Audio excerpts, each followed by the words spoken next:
HP is trying to prove the $1.2 billion it paid for Palm was worth it. It has just introduced the HP TouchPad. Our Cris Valerio is at the HP event in San Francisco, and she has all the details. So, Cris, any features stand out?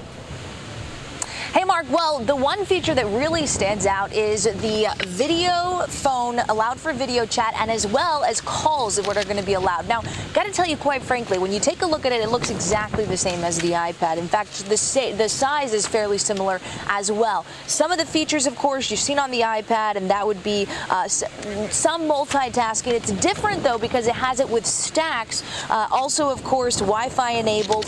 One of the interesting things, though, as I mentioned, a feature that's different is this ability to get text, for instance, on your actual iPad.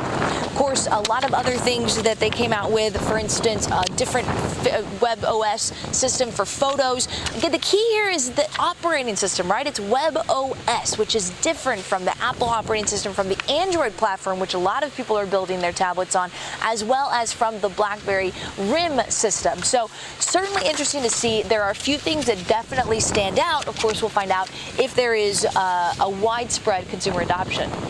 Cris, earlier you talked about the developer ecosystem being key. Any announcements about this?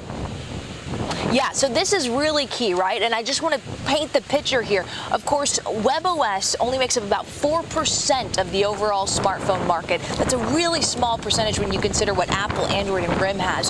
Secondly, remember, mobile is growing much bigger than computer desktops. HP computer desktops only have seen a 2% gain in the past year, more than 87% for mobile. So this is what's really important for HP, why this is important to be a home run. So some of the partners that they mentioned were, of course, Timing, which we mentioned in the last hour.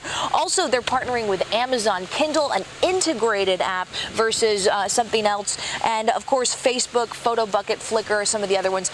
We'll see if there's more adoption, though, because it really, that ecosystem is what's going to make the difference. Back to you. All right, Cris Valerio in San Francisco, thanks.